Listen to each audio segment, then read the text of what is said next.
হাজার কোটি টাকার মালিক হওয়ার পরও বিয়ে করছে না নাতি। এ নিয়ে দাদির রাগ চরমে পৌঁছে গেল।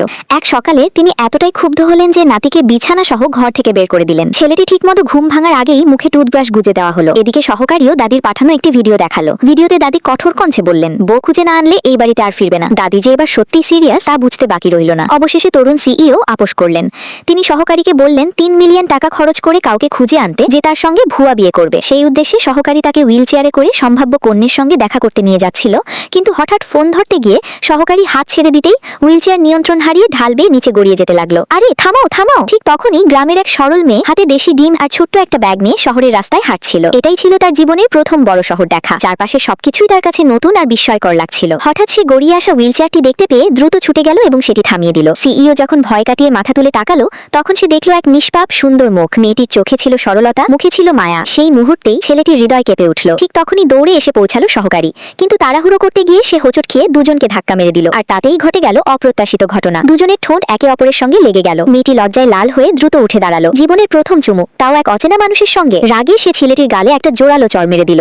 তারপর নিজের জিনিসপত্র নিয়ে সেখান থেকে চলে গেল। কিন্তু আশ্চর্যের বিষয়, চড় খাওয়ার পরও সিইওর মুখে ফুটে উঠল হাসি।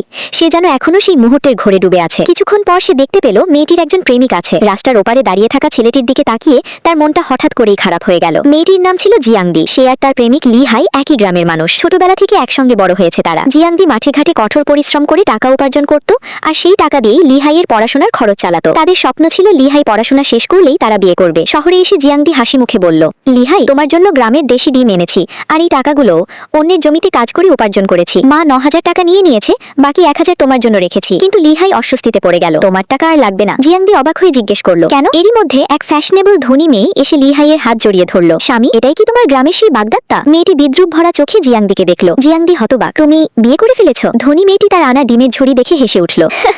এগুলো কেউ উপহার দেয়? কি লজ্জার ব্যাপার! বলেই সে ডিমগুলো মাটিতে ছুঁড়ে ভেঙে ফেললো। রাস্তার ওপার থেকে সবকিছু দেখছিল সিইও। তার মুষ্টি শক্ত হয়ে উঠল, কিন্তু লিহাই চুপ করে দাঁড়িয়ে রইল। জিয়াংদির চোখ ভিজে উঠল। সে কাপা কণ্ঠে বলল, আমি গ্রামের মেয়ে বলে কি মানুষ নই? আমি কখনো চুরি করিনি, কারো ক্ষতি করিনি। নিজের পরিশ্রমে যা পেয়েছি তা দিয়েই তোমাকে সাহায্য করেছি। ধনী মেয়েটি তখনও অপমান করে চলেছে। অবশেষে লিহাই প্রতিবাদ করতে চাইল, কিন্তু মেয়েটি হুমকি দিল, আমাদের পরিবারের সাহায্য ছাড়া তুমি ডক্টরস গ্রুপে চাকরি পাবে না। ভালো করে ভেবে দেখো কার পাশে দাঁড়াবে। লোভ আর উচ্চাকাঙ্ক্ষার কাছে হার মানল লিহাই। সে জিয়াংদির দিকে তাকিয়ে বলল, আমাদের সম্পর্ক এখানেই শেষ। এই কথাটা শুনে জিয়াংদির বুক ভেঙে গেল। সে হাতের জেডের বালা খুলে মাটিতে ছুঁড়ে মারল। বালাটি ভেঙে টুকরো টুকরো হয়ে গেল, ঠিক তাদের ভালোবাসার মতোই। লিহাইয়ের চোখে এক মুহূর্তের দ্বিধা দেখা গেল, কিন্তু শেষ পর্যন্ত সে ধনী মেয়েটির সঙ্গেই চলে গেল। জিয়াংদি আর নিজেকে সামলাতে পারল না। রাস্তার ধারে বসে অঝরে কাঁদতে লাগলো। ঠিক তখনই সিইওর ভাড়া করা ভুয়া কন্যে সেখানে পৌঁছালো, কিন্তু তাকে হুইল চেয়ারে দেখে সে সঙ্গে সঙ্গে বলল, 3 মিলিয়ন নয়, এখন 5 মিলিয়ন লাগবে। তার ঔদ্ধত্য দেখে সিইও বিরক্ত হয়ে গেল। মেয়েটি অপমান করে চলে গেল। এই সুযোগে সিইও জিয়াংদির কাছে এগিয়ে এলো। তোমার প্রেমিক কোথায়? আমাদের বিচ্ছেদ হয়ে গেছে। এক মুহূর্ত ভেবে সিইও বলল, আমি 28 বছরের, বর্তমানে হুইল চেয়ারে আছি। তুমি কি আমাকে বিয়ে করবে? প্রস্তাবটা শুনে জিয়াংদি অবাক হয়ে গেল। ঠিক তখনই তার মায়ের পাঠানো একটি বার্তা এলো। বার্তায় লেখা, তাড়াতাড়ি বাড়ি ফিরে আয়,